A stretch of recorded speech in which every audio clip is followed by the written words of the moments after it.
Why boxing? Great question. Boxing is something that I think is a little underrated. Mm-hmm. People immediately think about boxing and they're intimidated. Like, I don't know about that. That's how I was initially. Then That's kind of how I was too. right. But then you get to digging and you get to seeing it's low impact cardio, which is amazing. I need it for my knees. My knees are bad. Mm-hmm. But what's cool is it's not only is it low impact cardio, but what it does for your mind, like helps reduce symptoms of anxiety and depression by 40 to 50%. It's very empowering. People walk out literally feeling like you can almost see the confidence in them when they walk out of the room. And so boxing, man, best thing you can do for your mind. When you're talking about cardio, boxing every day. That's what I'm going with. Yeah. Sick. Yeah, I mean, honestly, we experienced it firsthand, and, there was nothing like that around here. But, going back to most of what drives anxiety and depression, and we know just the world as it is, right? There's a lot of that going on, but it's the lack of agency, right? It's feeling like you don't have control or capability in your own life. And there's nothing like hitting a bag full of water in a dark room with someone telling you that you're made for more that'll make you walk out and feel like you're capable and able to have agency over your own life. So it's pretty, I think people don't understand what it can do for them until they come in there and do it. Yeah. But, so for context, Leah and Lindsey, you guys own Battle Republic. Yes. How would you define it? Boxing fitness studio?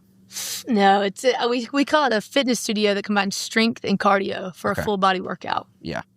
And cardio, the way we get our cardio is through boxing. Yeah. So it's, cardio and strength have been around for a long time because that's what works. You have to have both for a longer, better life.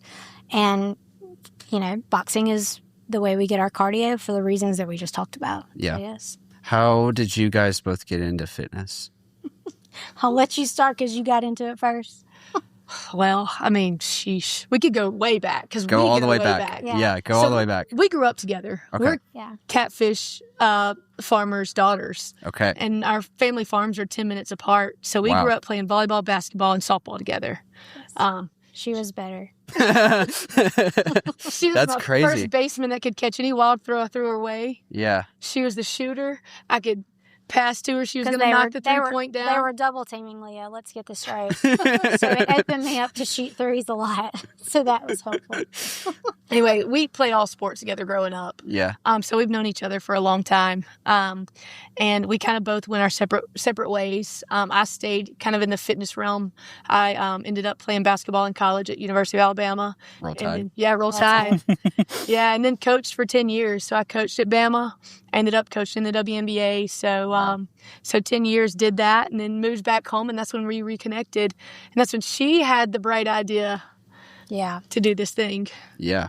And I had no fitness background outside of playing high school sports in Greensboro, Alabama, which is where we grew up, which is population I was 2,800. going to say it's the middle of nowhere. It's the county seat of Hale County. It's the catfish capital of Alabama. None of that probably means shit to anybody. Yeah. I had been in the corporate world, was always kitchen from mom and pop to private equity sale. Got to go ring the bell on Wall Street, watch them take it public, watch them run it in the ground. And, And when I got a lick when we went public of money, and I was interested in fitness because I'd always been a fitness user. And boutique fitness was kind of really starting to have its moment, I guess. Applied for a franchise at Pure Barre. They denied me because I had no fitness background. Right. Right. So I was always kind of had it in the back of my mind. And when I got ready and left my corporate job, Leah and I had already opened a coffee shop, like the first coffee shop in our county back home, because she didn't have a coffee shop when she moved back home. I wanted a coffee shop. Yeah. And I was like, By all means. Leah knows how to do all the things in fitness and motivation and speaking life over people and coached multiple gold medalists in basketball. And, so I was like, cool. I don't know shit about it, but she does. And so we were at a Chipotle parking lot in Tuscaloosa. And I was like, I've been reading about these boxing gyms in LA and New York, and we should do one. And she's like, you're crazy. Girl. That's what I literally was like, girl, you have lost your mind. And she got in her car, and I was like, okay, well, I was for real. And so we went to New York. I went up and I was like, hey, do you want to come? Like, I'm like, cool, fun weekend in New York. I'm Right. down. Yeah. Yeah, I mean, right? Yeah. And so I called. Were you still coaching at that point? No, I'd moved back to Greensboro. I'd opened a small little gym for personal training. Was still doing some work from a distance in Seattle, some video stuff. We'd opened that coffee shop. So I was back on the farm. Is the coffee shop still around? It is. Really? What's it called? Yeah, it's called The Stable. The Stable. Yeah, it's on Main Street. I travel all around Alabama for work, like meeting with churches and stuff, so I'll have to go by. You should totally stop. Main Street's like alive. Yeah. Our That's little cool. hometown is it's rocking. It's rocking for West Alabama. Yeah. So did you go to New York to like try out all of these? Had y'all been to these kind of gyms before, or you just like kind of had boxing? Okay. Mm-mm. No, I don't remember what publication it was from, but I remember sitting in my mom's house. I was going to take some time off, right? That's what I was supposed to be doing too. We were like trying to like figure out our next thing after, we'd done, it kind of like hit these really good goals in our career. But anyway, I got like an email. I don't know if it's from like Allure or Cosmo, something. And it's like the trend sweeping the model world or whatever. And I was like, this looks cool. So I called it like my Eat, Love, Pray tour of New York. I had a restaurant background. So I had like 10 restaurants I wanted to go see. And then like Soul Cycle, Rumble, Shadow Box. I think there was one other fitness concept, but I was just kind of like, a lot of times things happen in New York and LA and they never make it here. Yeah. Or if they do, it's like a long time down the road. And so I knew that it was a great place to find inspiration. Drug her with me. Yeah. And we walked in Rumble, actually, which, I could tell you the rise and the fall of Rumble another day. But at that moment, it was more about the boxing side, which neither one of us have a background in. Yeah. Right? And so she went in. I landed. She was already there. I landed on a Friday afternoon, immediately went straight to the gym, go to this class, walk out, and I'm like, that's the coolest shit I've ever done. I'm in. Straight up. No kidding. And I was very like, I thought I was having a fun weekend in New York. Yeah. And we ended up hitting this Italian spot right after, and we literally stayed there till they about pushed us out. Yeah. And we had like come up, we were like on napkins, like writing down all the things. This was January of 2018, and we opened our first location in Homewood of February 2019. Wow. Yes. Yeah. Okay. So we got Fast to work. turnaround. Yeah. Yeah. Like we a didn't year? play. I mean, literally like that night, it was like, we knew immediately we wanted to be called Battle. Yeah. But you could trademark Battle, so. So we're the Republic. So Battle Republic. What gave you the confidence to think it would work here? Why wouldn't it? Fair. Delusion. Fair. Also, I honestly, neither one of us had any experience in the industry, and I think that served us pretty well. I think we knew there was nothing like it around here, and that Birmingham, was continuing to like have some groundswell of momentum, and we, the South in general is it's like, hey, we should have cool shit too. Yeah. So we felt like we were well connected enough in Birmingham. There was a need for it, but also delusion. Because we probably didn't know enough to be as scared of what people would call an incredibly saturated market. But I think too, I think when you think about it, it's like, hey, this is a really cool thing that's different, that's not here. So it can serve the community. It can give the community something it doesn't have. But then also, I mean, she had a great hospitality background in the restaurant world. And it's like, we'd done enough life and been around enough teams and done things for a while where it's like, we knew we wanted to create something different and special. Right. And so it's bigger than a workout. It's something, we wanted to create something we truly believed in that literally poured into people's lives, and so it's way bigger than that. We want people to know that they're capable of amazing things, that they can do hard things, that they're made for more, that they're loved and they're seen just the way they are. And so we wanted to create something special like that. And so I do believe that when you have something like that and you have a heart behind that, it's going to take off. I mean, it's going to be successful. Yeah, because people buy into the vision. Not that it always would be successful, but she also had a business mind. Thank the Lord. Yeah. Well, it's personally, I had felt a lot of hospitality going into like restaurants or coffee shops. Sometimes I didn't feel that in hardly any fitness places I went into, and so that was something. Everything she just said was something that we hoped we would get to bring to life. Mm-hmm. And it was very badass when it happened. She's naturally wired that way. Like, if you need life spoke over you, like, just go hang out with Leah. Yeah. If you want me to make sure we don't run out of money, come talk to me. So it's a very good pairing. Yeah. Well, I was going to say, so for context, I went and did a class, I think it was last weekend, maybe the weekend before. Saw that.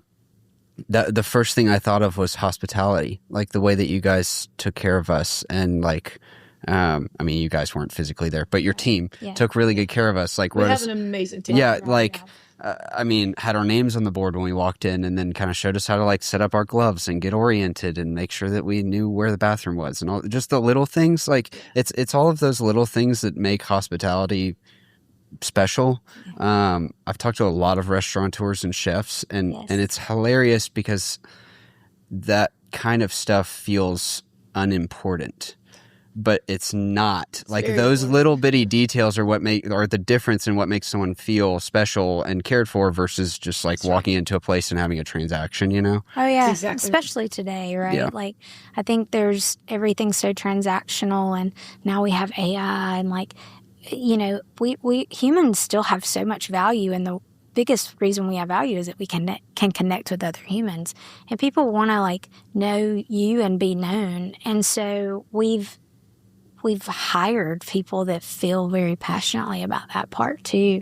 We can teach the rest, you know. So it's really a place of hospitality and community that also is really damn good for your body. Yeah. Too, you know? Lindsey, take me a little bit back through your time with Zoe's, because that's really interesting. Yeah, it is. How did you get into hospitality world? Because you said you were corporate, so you were more on the business side. Well, I was a little bit of everything. So Zoe's was started in Birmingham, and I was in grad school for accounting, getting my master's in accounting, and just a guy that I knew that I played like intramural ball with brought me on as like an hourly person. And within a year, they had brought me in as assistant controller, so more on the finance side. But I'd come out of a store. Like, I was ringing you up and bringing you your food. About a year after that, John Castamus was... he was growing it. He decided he was going to sell the company. But before that, he decided that he wanted a new CFO for things we won't get into, because John is like one of my favorite people, and he's an incredible entrepreneur, and he is going to always speak truth and speak very factual. And some people don't love that. People don't always resonate with that. Yeah, that's right. and that's, you know. And that's just a difference in personality. Exactly. And it's fine. There's no right, wrong, or different. But anyway, so I had no business I was like 26 years old, ran point on, we sold for like a 10-time projected multiple of EBITDA. Wow. In 2007, before the world fell apart. So,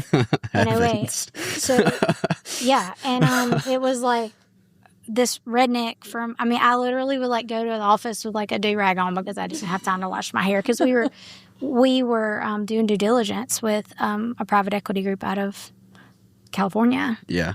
And so we went, that was a whole nother degree. That's insane. Yeah. And so, and you were in your 20s? Yes. Holy cow. Yeah. And John was like, "Can you do it?" I'm like, "Yeah." Of course. Say yes and then just figure it out. Yeah. But it was awesome. And I got literally to see, like, you know, the American dream.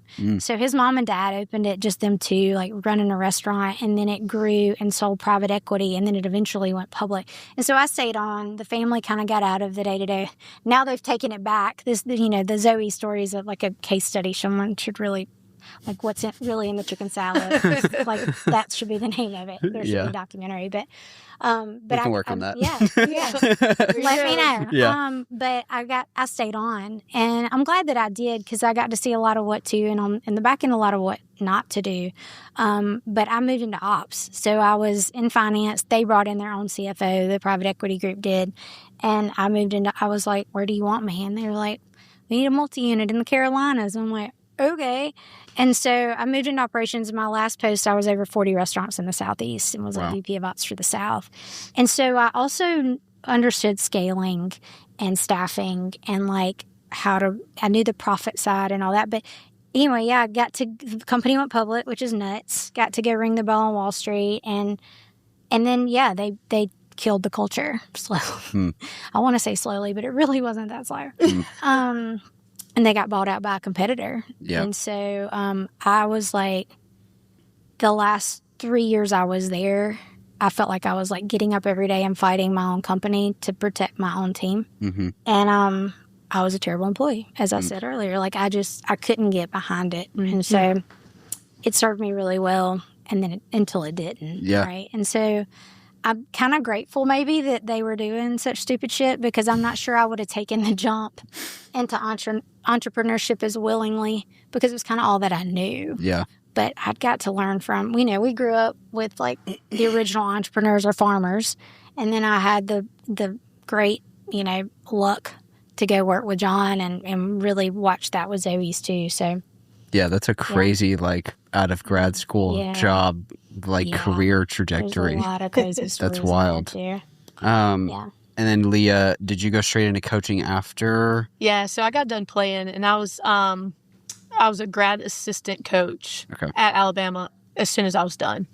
So my coach at the time, literally, we lost our last game in the SEC tournament. We're on the bus ride back, and we're sad, Yeah. She comes back and sits by me, and she's like, "So what are you going to do?" I was like, "I don't know." And I think she's talking about like when we got home, and she's like, "I'm talking about for life." And I was like, I really have no idea. My undergrad was my degree was exercise science. So I'd been in the weight room interning and stuff with the football team, men's and women's basketball teams, doing their workouts, but I didn't really know what I wanted to do. And she was like, "You were made to coach." And she was like, we already had a grad assistant coach at the time, and she actually made another position to have 2 grad assistants. Wow. And so I'm thankful for that, because she literally, I don't know what I would have done. I didn't even want to take it, and I didn't want to go to grad school, but my parents were like, "No, you don't have a choice. Yeah. You're going to get your master's paid for." Yeah. So I was very thankful. And anyway, that ended up taking me right into coaching and into my career. And so, I was there for 2 years, and then kind of was all over. I went to Florida, to Pensacola State College for a year, then immediately got hired back as an assistant coach at Alabama for a couple years. Then I went back as a head coach to Pensacola State. Wow. And then that's when I got a call to go to Seattle. My coaching mentor got the head job for the Seattle Storm, and she hit me up. She was like, "Yo, you ready to come?" I was like, "Let's go." Let's go. Yeah. So it was really cool. I literally got a lot of things before I was 30. Yeah. There was 2 things I was going to say, wanted. you both kind of like climbed a mountain really fast. I'm thankful for that, because it like taught us a lot in a short amount of time. And so it's given us an opportunity to do this. Yeah. Which is really cool. I think you're always taught like to climb this ladder. Like you got to get to the top. You got to get to the top. And I think the Lord kind of has a sense of humor. It's like, "Okay, this is what you think you want. Here you go." Yeah. So I was like, there's a couple things I wanted, and then I got that. And then it's like, "Oh, but here, you can have this too." Yeah. WNBA wasn't even on my radar, but it's like, "Here, just have this for funsies." Yeah. You think you want all this. And so here, go ahead, have it. Yeah. And so it was cool because I got that. And then it was like, this was really cool, but I very quickly realized it's not what I wanted for my life. It's a completely different grind, and loved it. Was literally the people, Sue Bird, Brianna Stewart, Jewel Lloyd, some of the best players to ever play the game. And, I'm sitting there and I'm like, but I'm not sleeping. Yeah. I know everything. I'm getting ready for this game. We either win or lose, and then I'm on to the next game. And this is my entire life. I'm like, I don't think this is what I want. Yeah. And so I was very thankful that I learned that when I did. And I was 31, 32 at the time. Yeah. And so that's when I moved back home. Wasn't sure what I was going to do, but knew I was supposed to go home for a minute and didn't know why. And anyway, ended up opening a gym and a coffee shop, and that's when we reconnected. Yeah. Which was really cool. Yeah. So is that like 2017-ish time? Yeah. Mm-hmm. Okay. Yep. Gotcha. And then Battle comes 2 years later. Mm-hmm. What was like, did you think, okay, we're going to open a gym, or did you think like, okay, we're going to build an empire? Like what was the original like dream and vision?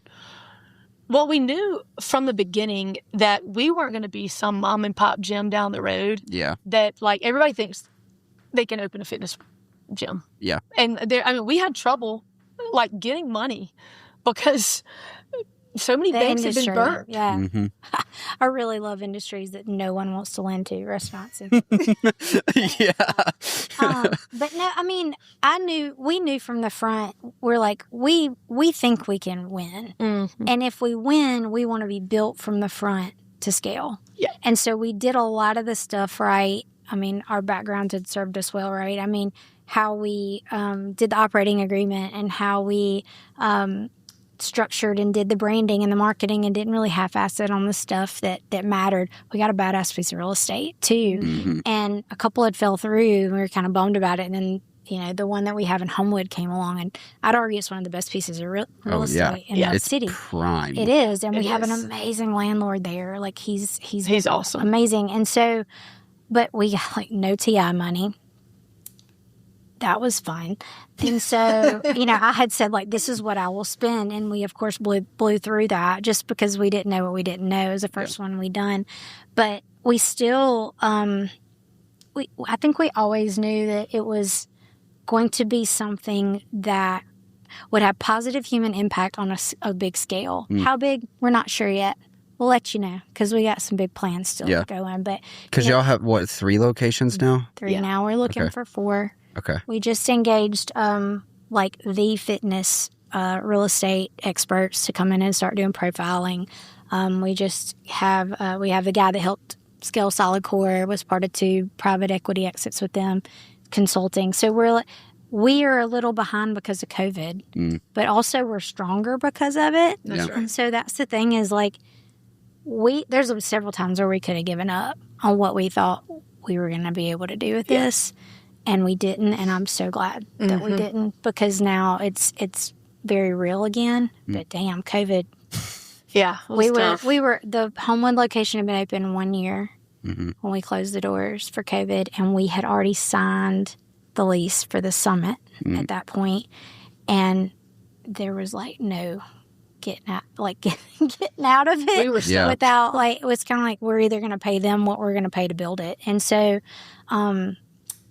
It was pretty shitty, to be honest, but I think we got so much better because we had to get better to get to the other side. You know, you get into tough times, you find out what you're made of real quick. Yeah.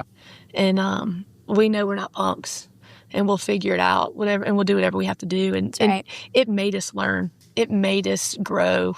And so we would not be where we were if it wasn't for COVID. Because our first year in Homewood, we did really well. Or we wouldn't be here today if we hadn't done well the first year. But it was kind of like we still didn't really know what we were doing, but we had enough of it right that it was resonating and it was doing really well.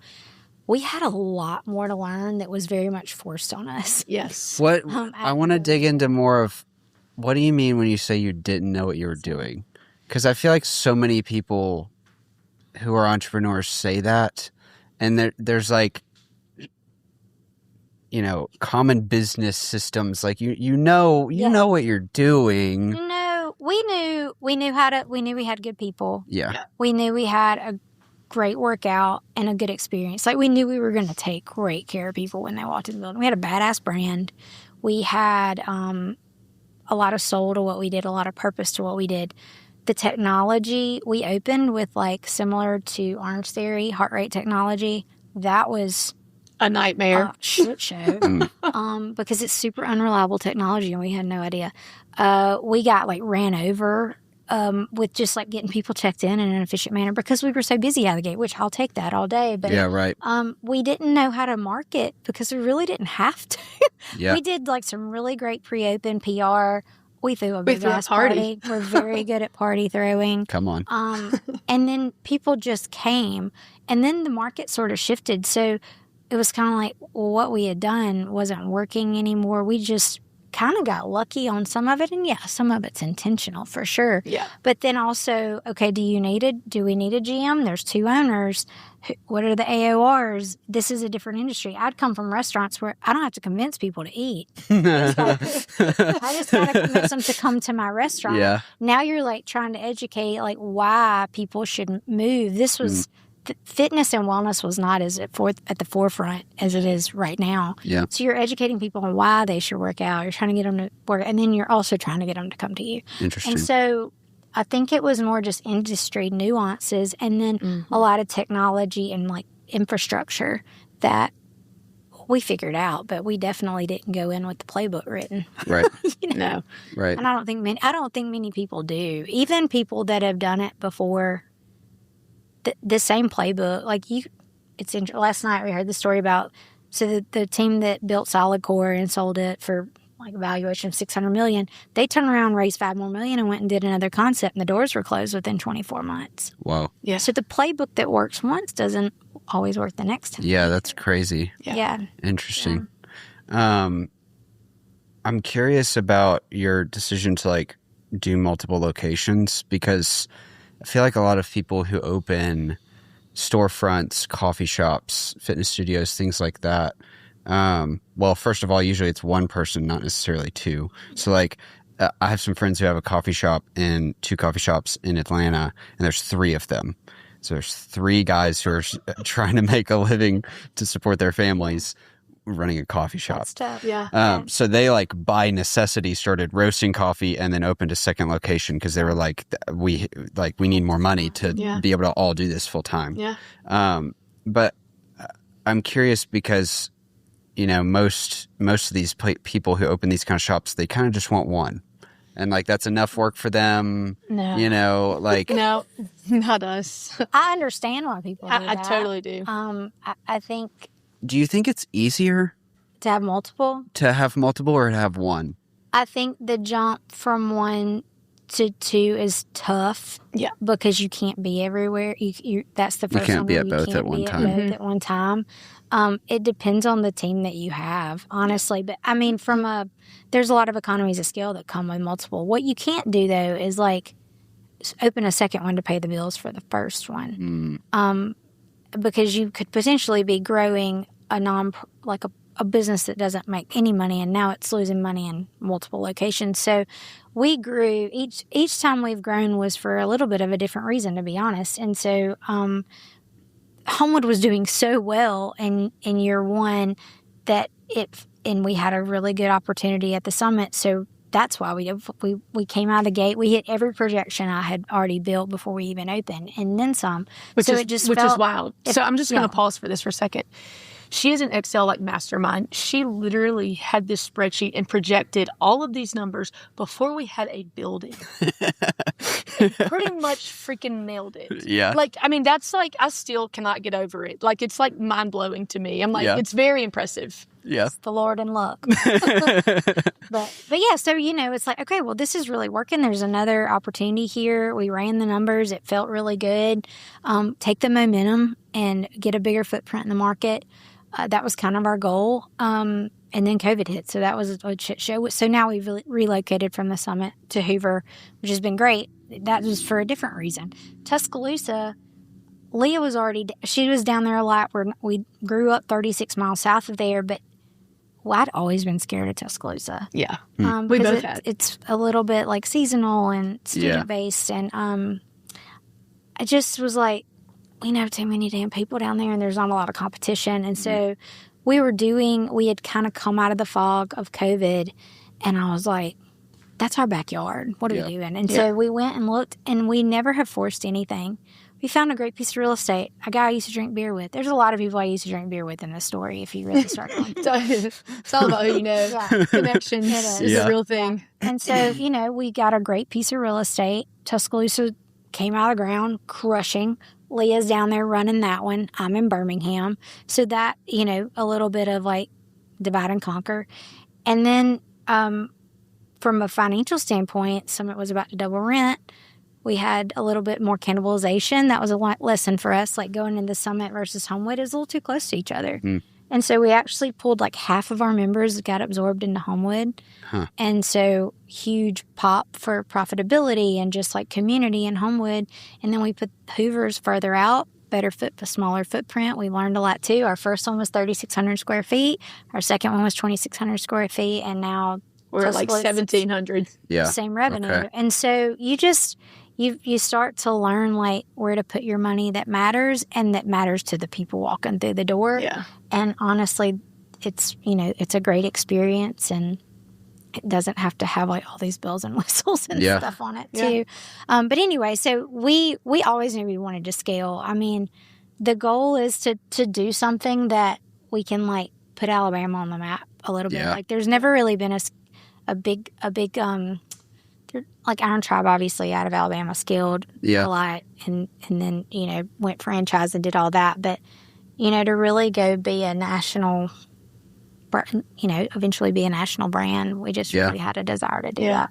And I think too, like, we want to be able to serve more than just one community. We truly, we believe wholeheartedly in our product and our workout and just the stories that have come out and the lives that have been changed. It's something that's like, this deserves to go places. Yeah. Because we want people to experience this and to become better. Like, we want people to live longer, healthier lives, but we want them, longer and healthier, but also like not playing small, but fully being what they're capable of becoming. And I think, speaking life over people, like how many places in your day do you walk in and it's positive and it's upbeat and people are speaking life over you and everybody has a smile on their face? There's not very many. So we know we need that. We know the world needs that. And so it's like, we want to be that place. We understand. It's crazy. There's a statistic out there. I don't even know what the updated statistic is, but when we opened, they literally said that almost 80% of the people that walk through any gym door are running from some sort of pain. That's real. Yeah. That's real. And so when we look at people like, hey, I don't know what they're coming in, why they're coming in this door and what they're coming here for, but I'm going to make sure they know that they are seen and they are loved and that I'm going to speak life over them. And I want their shoulders to be up a little higher, a little back, and walk out confident because they are created on purpose. Yeah. And so that's like, it'll bring tears to my eyes. That's so sick. Yeah. That's so sick. I think my experience with fitness, I kind of grew up around it a bit. For more context, I have cystic fibrosis. And so my health has always been something I've been conscious of because I have to work harder to take care of myself. But yeah, I definitely, I think when I walk into the gym, I'm definitely going in there to fight demons a little bit, you know? Yeah. And to go in and have someone, encouraging you and in your court and fighting for you with you while you do something hard is really special. Yeah. It's really cool. I think too, yes, absolutely. Having, I'm not necessarily this way, I'll be honest, but having someone alongside of you to hold you accountable to do something is really valuable.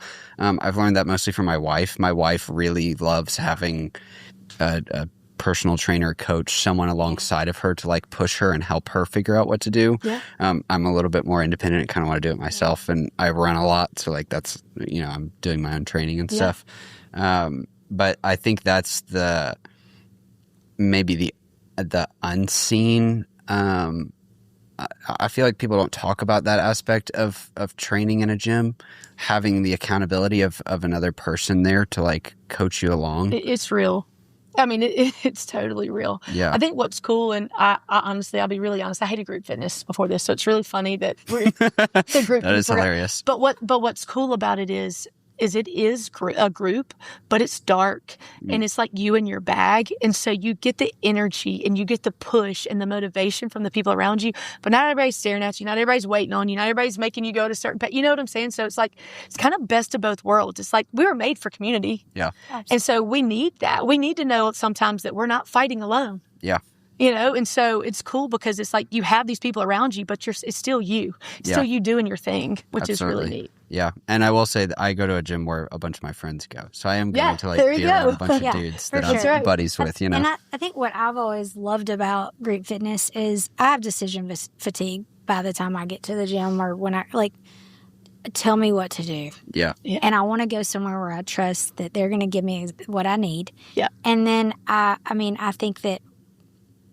think there's a lot to be said for being pushed outside of your comfort zone instead of, I think we all, at least for me, I would tend to go into more comfortable things if I'm taking myself to a big box gym or, going for a run. When somebody's beside me, it's going to make me go a little bit harder and the coach is going to put me through something I probably wouldn't have put myself through. And we get so much more resilient mentally and physically when we do stuff that is uncomfortable. Yeah. And we all, for me, I know for sure, I'm always so aware of how comfortable life has become for all of us. And it's why you see people starting to cold plunge and sauna and really focusing on workout is because you have to find ways to make your body be uncomfortable and do hard things or your mind will forget how strong you are and resilient you are, and that you can actually get through things. And that also creates that anxiety too, right? Yeah. So we have to we have to like make the choice almost now, because we're not running from animals or trying to find our own food. Yeah. Congratulations. You're not trying to like not freeze to death today. Yeah. So then you don't have to go farm and grow your own food. Exactly. So now you got to go find opportunities and seek out opportunities. Well, if you're going to go do something hard and make yourself uncomfortable because it's the right thing to do for your mind and body, do it with people that are do it with a community. Yeah. Did you know there's actually this part in your brain? It's called the midsingular cortex, that when you actually do something hard that you don't want to do and you do it to completion, that part of your brain actually grows and it helps you do harder things better. I watched a video about that literally yesterday. Did you really? Yeah, the guy was so talking cool, about right? how it's literally a muscle. Like doing hard things is a muscle in your brain, and you don't think about it. But like the more hard things you do, the better you get at doing hard things. Because I feel like I've started to feel that. Like getting married was a big leap, because it's like I am now not just living my life on my own whims, but trying to serve another person and make her life better. Yeah. And I see that. I don't have kids yet, but like I see that in my friends who are starting to have kids and things like that. That's kind of the phase of life I'm in. Seeing people add this responsibility to their life and then grow as a person, and learn how to like handle heavier weights of responsibility. It's like really kind of cool. Yeah, it is. It is very, very cool. And it goes, I mean, I have a 5-year-old, and I get to kind of apply that with her too, right? Is if you make their lives too comfortable, they don't have confidence in themselves to handle things either. And so you got to like make sure you let them do hard shit too. And so it just, I think I said to people, I'm like, lean into the hard. We have it on our building that says you can do hard things, That's why. It's to remind you that you can. Yeah. And let's be real, life is hard. It is. Yeah. And it doesn't usually get easier. You just handle it better. That's right. Well, what is the most fun part about what you're doing? Make an impact. I mean, truly, like we can have all these meetings and like this set vision, and that stuff's fun.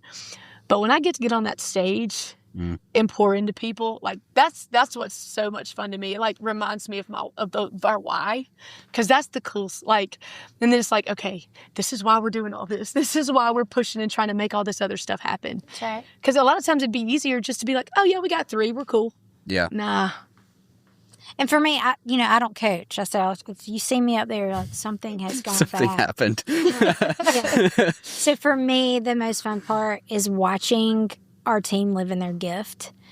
And a lot of our coaches in particular, like they didn't coach before. Yeah. And it is so crazy to like get in their class and you're like, holy shit, like you were meant to do this. Yes. And it's really neat to see people, how they come to life and then how they impact people. So it's, I love the restaurant industry, but there's pieces that like what we get to do now. I mean, it's very hard to get in many other things. Yeah. The way you can actually like the positive impact you can have on not just the physical well-being of someone, but the mental well-being, and also just providing a space for people that when they need it the most too. It's wild. Yeah. We're very honored to do it, to be a place for that. Yeah. What do your personal like fitness wellness schedules look like? Get it in when you can. Yeah. I mean, it really just varies. It depends on if you're coaching or not. It depends on kind of what your day looks like. Like yesterday, I was at all 3 locations, but I'm in Tuscaloosa, so I hit the 6 a.m. class as a coach I hadn't seen in a minute. So I'm like, I'm going to take her class. I'm going to connect with her before I run to Birmingham to our Hoover location. Every day's different. Yeah. So, I try to get in at least 3 classes minimum if I can during a week. Sometimes it's like, okay, I'm going to do my own thing at home real quick. But yeah, I mean, so I have a 5-year-old doing drop-offs, and then I have another business as well. And so it's wherever I schedule around my classes. So typically I'm going to take a 9:15 or midday. Luckily, we have a really good schedule where you can kind of like fit it in correctly. But I want to get in at least 4 a week. I know from a strength standpoint, that's really where I need to be. And we have a great part of our programming that's strength. And from a mental standpoint, like if I start slacking, I'm way harder to deal with. Yeah. That's my husband. And if we can't get in a class, you can probably find us in between classes, hitting a bag on our own or like lifting weights on our own because we couldn't fit in class. But we're like in between. We're like, okay, I'm going to go do this for a second. Yeah. 100%. And then she's got a sauna that she gets in. I go to Sweat House too, at least once a week. It's another thing where I know I can, like, getting in a cold tub is a hard thing to do, and it resets my mind into like, hey, you're okay, especially if life starts lifing, right? And then I feel like you're eating better these days from a nutritional standpoint. I am. Because, we're I used to joke that Leah and my daughter would like pick the same thing on a menu. I'll take the fish and the salad. Yeah. But I think, we're both probably like prioritizing protein, fiber, sleep, and then moving our bodies at battle 3 to 4 times a week. And when we do that, it works. Yeah. And the older, I'm 44, we're both over 40, like you really start. For what it counts, that surprises me. Well, thank you. You win. 44, you win. Yeah, I would have points, thought 30 still. But I mean, the older you get, the more you're just like, I want to feel good for as long as I can. Yeah. Yeah. And especially when people in our lives get a little older and you see what happens when you don't lift weights and you don't have cardio in your life, like what happens to your heart, what happens to your injury proneness. Yeah. And so there's a lot of motivation to listen. I'm not trying to live a long time and not be independent. Yeah, right. I say this all the time. Like I want. Strength gives you quality. Mm-hmm. Cardio gives you more years. Mm-hmm. So like I want all the years, but I want quality years. Yeah. I don't need it. If I am not independent, I don't want to be around. Yeah. Put me on the iceberg. Yeah. Or Joe Reed, I saw. So there are 2 books I saw at the Homewood location. Was Unreasonable Hospitality and Peter Attia's book. What's that book called? Longevity. Longevity. Yeah, I've read both of those. Fantastic books. Yes. But that's very Peter Attia. Yeah. And honestly, like, when you're in your teens and like early 20s, I feel like athletics are very competitive. And even in college, I didn't play college ball or anything, but I played intramurals and, men's league and stuff like that. I played soccer a lot. But eventually you do kind of reach this point where it's like, you're not going to be some track star, it's just not going to happen. The only thing you can still kind of do that, I think, with some sports, but most of them, you're not going to be some star. So like, you got to figure out what's your relationship going to be like. And Peter Attia's book really kind of impacted that for me because, I know I need to take care of myself, obviously for my health, but how do I do that in a way that's sustainable? Sustainable and conducive to like how I live my life. That's right. I have been into running a lot. I just signed up for another marathon this morning. So good for you. That's awesome. That is awesome. But I'm not trying to like go super fast or anything. I used to love running. I can't run. My knees are shot. I'm bone on bone from basketball. So like my knees immediately swell. Yeah. And so that's why I'm super thankful for boxing. Yeah. Because my knees can handle it and they don't get huge on me. Yeah. That's huge. Yeah. I do not want to run. There's nothing about that. I mean, I idle kind of high, right? But I want to go, like, feel like when I want to pick up. I really like to pick up weights. Like, there's a lot about that. I'm like, yeah, bitch. I'm learning how to get there. And so I've really, and I don't want to be on a rack. Like, I want approachable strength training, and that's why I really like kettlebells, which is what we do. It does everything you need, and it's very approachable from like a user-friendly standpoint. So like, I want it simple and effective, and I also want to be like sort of entertained. Yeah. Some people I think are a little intimidated by kettlebells too. But once they realize like it's very, very basic movements a lot of the times. I mean, we switch things up, but literally we picked a kettlebell because you can pick a kettlebell up. And if you pick a kettlebell up versus a dumbbell, just the way the kettlebell's made, you use more muscles. Yeah. Which is, I love kettlebells. Yeah, do you? I love them. I'm huge fan. Like, we love them for sure. Yeah. Love them. But I really envy people that like to run. I've always been like, people that want to go for a run are better than me. The feeling of clarity, like genuinely after taking one of y'all's classes, that's the feeling of clarity and like clear-mindedness that I feel after I run. Mm-hmm. And so I run just as much for my head as I run for like my body. That's why I used to run, was for my head. Yeah. So now I'm boxed for my head. Yeah, exactly. What's it like running a business with one of your best friends? Oh, it's freaking awesome.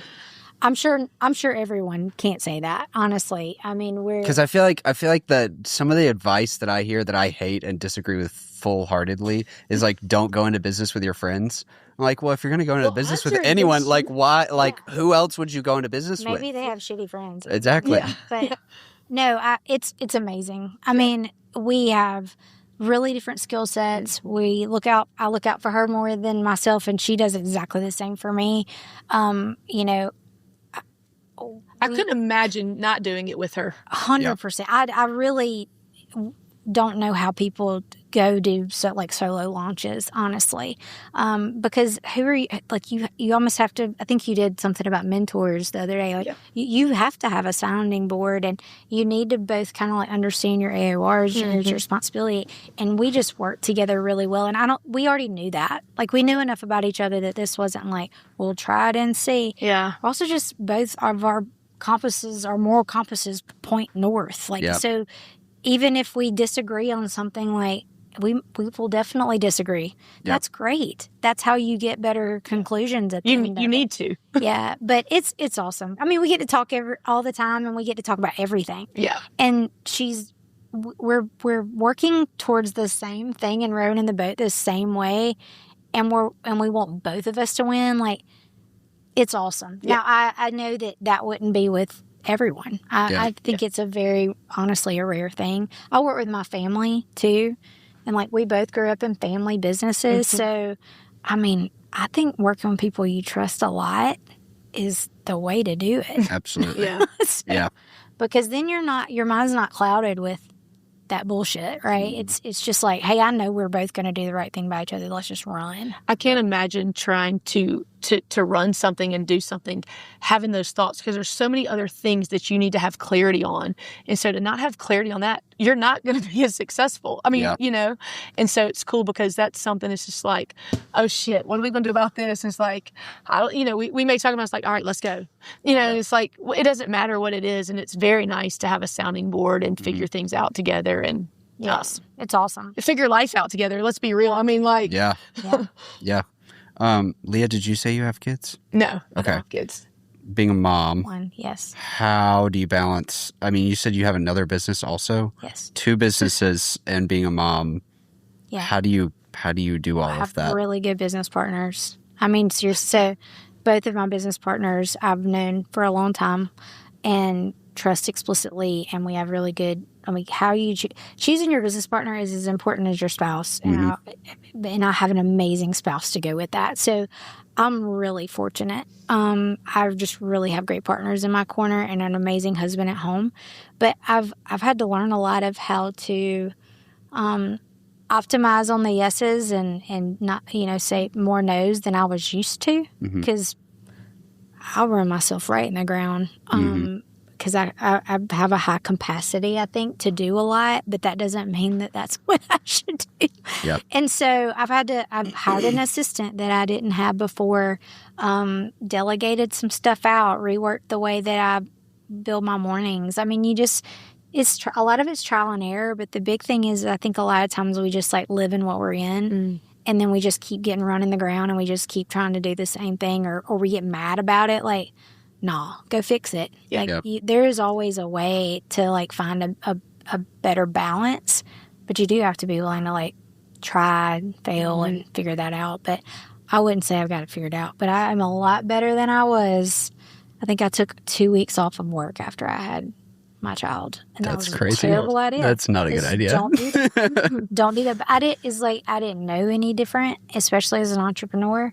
And then you start realizing you're like, oh, I have so many incredible people around me. Like, chill. Yeah. You can not get up and do everything every day. Yeah. So it was a great learning, honestly. It's made me being a mother, to your point, like, you get more capacity. Yeah. You just got to figure out the right way to use it. Yeah. What is the most challenging thing you guys are facing in your business right now? Want to answer this? I think there's always the two parallels running. I feel like, there's not always just like this one big rock. But the first thing is, obviously, we just opened in Hoover not too long ago. And so with fitness, you have to really get in the community and like get involved. And so we're just in the middle of making sure that we've got the right strategy to like be a good steward of that community down there and be known and know them. And so I think it's more of a priority, not like a hard thing, but a priority. Yeah. It's also how we feel like we're going to write the playbook for what's to come. Yeah. The other thing is that right now we're building a lot of things to get ready to run really fast. So, our plan is we're going to go open another one in a different market. We're figuring out which market that is right now, and going and picking real estate that's not in your backyard is a bit unnerving, but we think we've got some really good partners in that to help us do the analysis, data that I didn't even know existed. That's wild. And so really just making sure that we're making sound decisions so that we are poised to run as fast as we're wanting to for the next 36 months. So it's kind of like taking care of the new baby a little bit, like making sure it's on its feet down there, and then getting ready to do it again, and to do it not in our backyard. Yeah. So, Yeah. Would you say anything different? No, that's it. Yeah, I mean, and then just, it's always looking for ways to, what can we do better for our team? Yeah. And what can we do better for our clients? I mean, that's an ongoing Yeah, I feel thing. like that's always a thing. It's. I think the biggest thing too is like she said, is like when you're about to run fast, there's a lot of pressure that comes with that, because you want to run fast, but you want to run well. Yeah. So Yeah. As y'all would know, because you run. Yeah, you can't come out the gate sprinting if you want to run a marathon. That's You right. gotta- That's you gotta exactly carry. right. The foundation's really got to be set, and we've got a lot of that done. So Yeah. we're just trying to fill the gaps before we Yeah. do that. Are you guys trying to take on investment, or are you trying to cash flow the whole thing? So that we have one other investor. She's a local doctor. She's amazing, Dr. Rachel Roberts. And so it's us three that we've self-funded between us three. Leah runs a lot of the day-to-day, and I'm in it every day too. So we'll keep the same group until we can't. Right now, we're not taking on anyone else, but to do what we want to do, we will definitely have to, probably in the next 24 months, I would say. Yeah. Because, it's, if you want to run fast, it's capital intensive also. Yep. Yeah. Does that scare you? No. No. I mean, we're going to be, you have to be particular about how you do that and get the right strategic partner that understands the vision. But no. I mean, I've done a lot of raises, and not like, I have a lot of clients that I think I helped close like $60 million in like either debt or investor, money last year. So like but it is different when it's yours. Yeah. So no, No. it's just a matter of timing. Yeah. I think that's a big thing that Yep. people struggle with, is like, when do they go get the money? When is the right time, so you don't dilute yourself too much, but you're also not stretching yourself on risk. And we have struggled with like when we're going to go do this sprint, and we finally have clarity on it, and that is so nice. Yes. And sometimes you just have to fucking do it. Yeah. You just got to go. Yeah. You have to run Yep. like y'all do. That's so cool. Myers. Yes, Run this like one. I do. Yeah. Like I do. That's really cool. I'm really stoked for you guys. Well, thank Thank you. you. We're excited. We're very- expectant. We're expecting. Yeah. That's our word. That's all Yeah, right. Yeah. I love that. I love the confidence you guys have in what you're doing, and I think what you're doing is worth being confident in. Well, thank Thank you. you. That means a lot. I think it's really cool talking with. I have this workshop idea that I'm working on. Yeah. I think there's a difference between a business owner and an entrepreneur. I don't think that they're the same thing. And I've experienced a lot of frustration working around people who are business owners and not entrepreneurs. Because I think an entrepreneur is someone who has ideas and executes them. Yeah. And sometimes a business owner, I think there's typically a lack of vision with a business owner. And again, I'm still kind of workshopping this idea. but it's really cool and exciting to me when I get to talk with people who are entrepreneurs and have visions and things that they're building. Those are people I relate to most, and they're not very common. I guess you guys have each other, but do you ever feel like you're kind of doing something on your own? Or do you have like a community of people around you who are kind of also building things? Yeah, I mean, we have a lot of really amazing, smart people in our circle naturally, even people we grew up with. And I mean, we're very fortunate that way. And I also think like if you're around non-entrepreneurs, you will be the 10th. Right? I mean, I think there's a lot about like who you're around that does that. I think we seek out people that I said the other day, like they were like, you can't buy experience. I'm like, yes, you can. Yeah. I am a consultant by trade too. So we've pulled a lot of people in. I would say we don't have anyone in our circle that's done it in this industry. No. But we've gone and found a lot of people that have done it and gotten a meeting and happy to pay for it, because I do think a lot of times you should do that. Yeah. I mean, their experience is valuable, just like ours and yours experience is valuable, right? But I mean, our support systems are really freaking great too. They are. There's a lot of positivity around, like, you know, I hear a lot of times about entrepreneurs being around people that like don't believe in them or second guess them, or a lot of that's probably jealousy, right? But then they get kind of pulled back.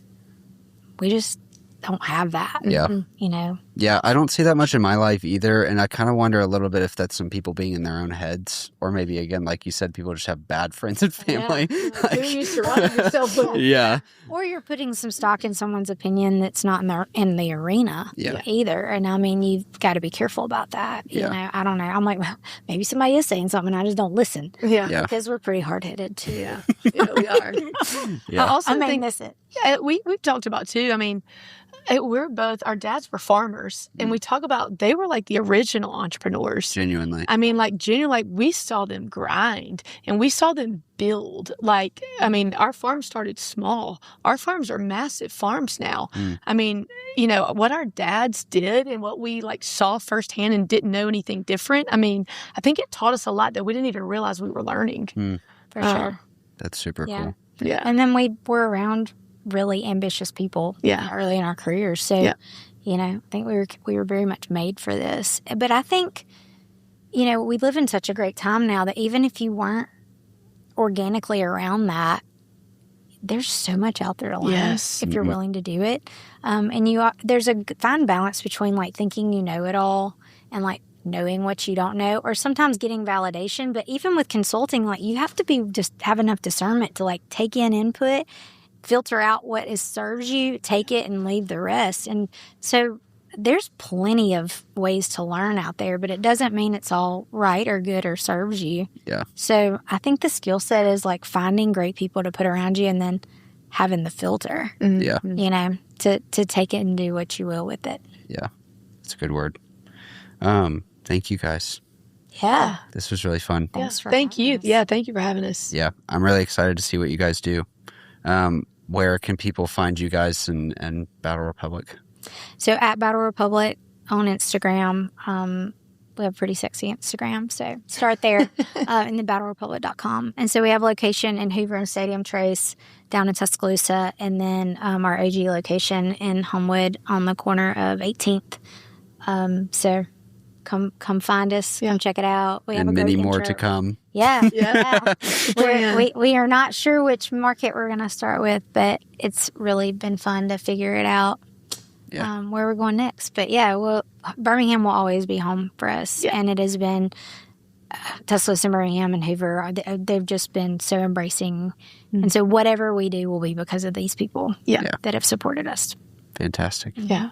Great. Yeah. Thank you. Thanks, guys. Thank you. Thank was you. fun. That was so fun. What business do you want to do? Yeah. Do I want to do? Yeah. This. Well, genuinely it's the time, man. I mean.